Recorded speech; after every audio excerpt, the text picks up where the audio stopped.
Continue.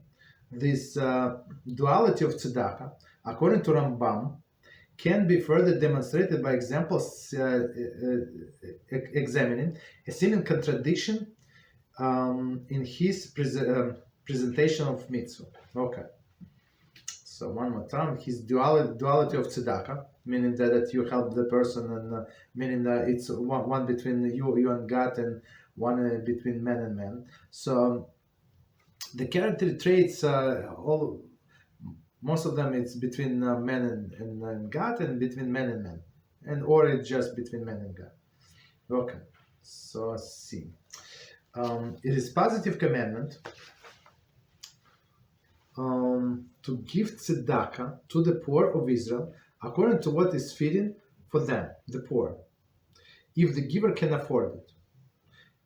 As the pasuk teaches us, you shall open your hand to him, and you shall hold on to him, and you shall let your brother live with you. Okay, so let's read this pasuk one more time, and we're going to try to explain. Actually, no, he wants to compare it to. Okay. Okay. So the first one again, it is positive commandment to give tzedakah to a poor of Israel according to what is fitting for them. So according to what is fitting for them, in a simple word, right? Whatever they're missing, right? So it's very, very different. So if that person, that family was always poor, so they're not missing a lot, right? I mean, they already got used to this level. But the person who just recently got poor and was like middle class, for example, so you cannot give them as much as you gave these poor people, right? Even poor people thank you a million times, right? So it's not going to work, right? So you have to give whatever is missing. So as the verse says clearly, according to what is fitting for them, the poor. Now they're poor, but fitting for them to much more. If giver can afford it, of course you don't have to go yourself broke. But if you're able, so there is different amount of tzedakah you give to this family and to that family. As the pasuk teaches, you shall open your hand to him, and you shall hold on to him. Right? So you have to hold on to him up, right? So he would not fall. And you should let your brother live with you. So that's a very famous verse. You should let your brother live with you, meaning that you're not obligated to take a second job or a third job or send your kids to work just because you want to give somebody tzedakah. Okay, that's you're not obligated. If you want to, still you better learn Torah. Okay, so he should live with you. So you live and he lives with you. Continue. Second one. In every city inhabited by Jews, it is their duty to appoint from among themselves well-known and trustworthy persons to act as a charity collector, and to go around collecting from people every Friday. They should take from each individual what is proper for him and give to what he has been assessed for, and should distribute the money every Friday, giving each to the poor man's sustenance sufficient for 7 days. This is what is referred to the alms fund, kupa. Okay. So let's read this again. That's words of Rambam, and we're going to explain. And this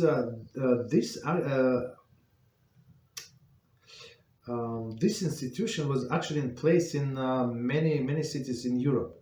I'm not sure about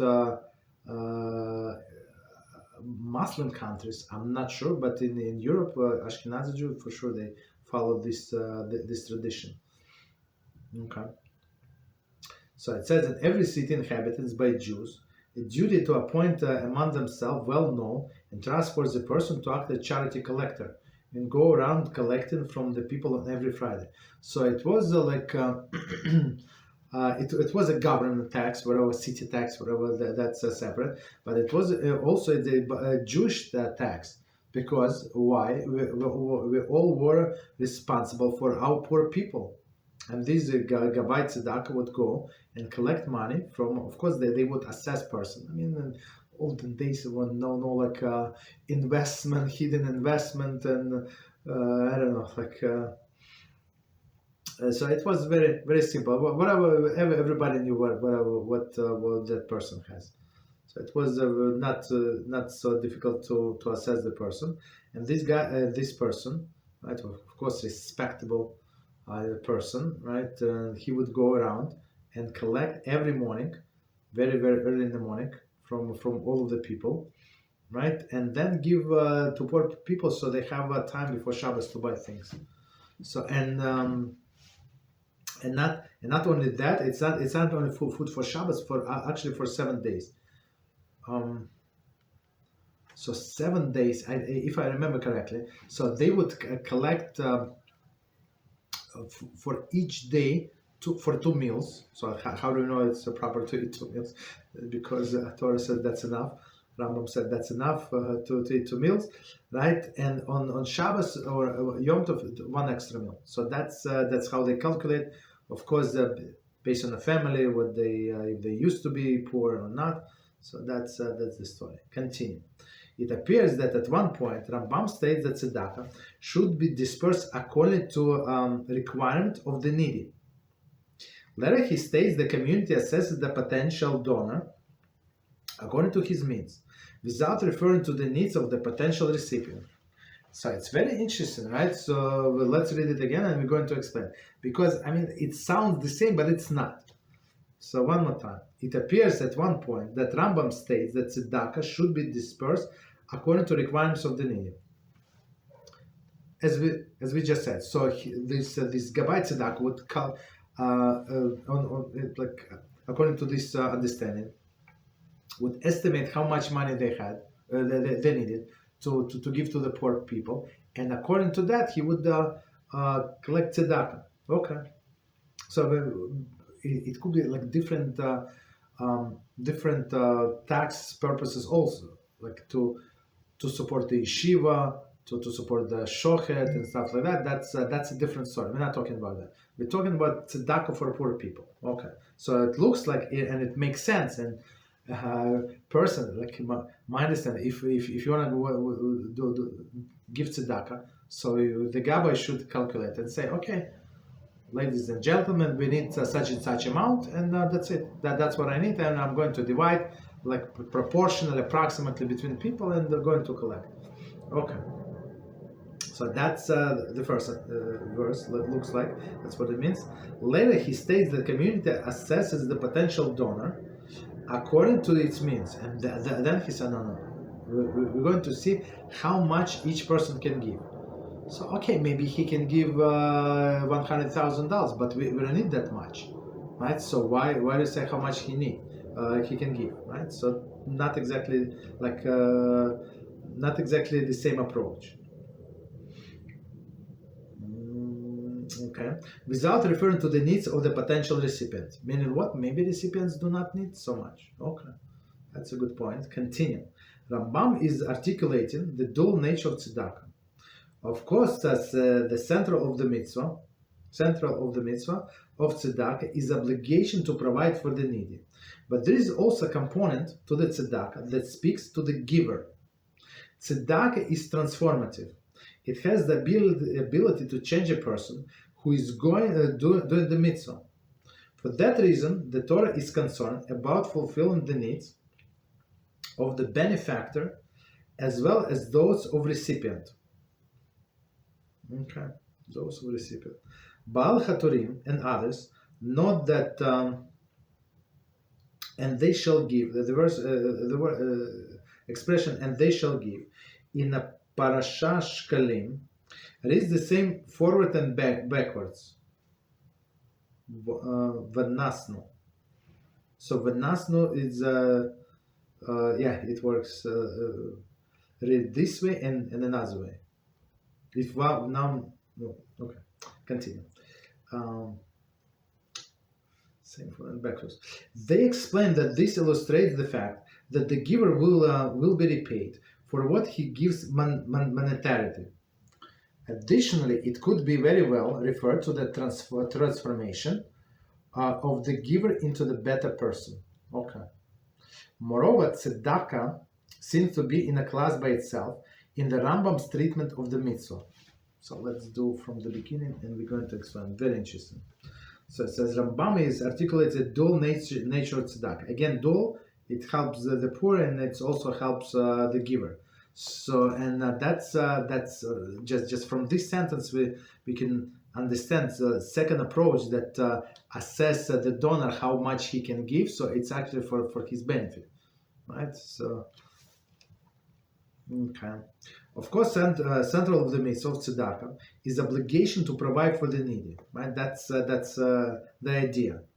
But there is also a component to the mitzvah, speaks to the giver, right? So as we always say, the person who does mitzvah also he's also going to benefit, right? But the person might say, how am I going to benefit if I give another person? Okay, maybe he paid for rent for next month, okay, but how am I benefiting? Right, I'm not a landlord, right? So, tzedakah is transformative. So, meaning he gave tzedakah and it changed him and changed his decrees. Very important. It has the ability to change a person who is doing the mitzvah, right? And to change this decree. And it's not only, of course, I mean, we started last time from Rosh Hashanah. It was just in this context because he brought down this verse. But it's actually in everyday life.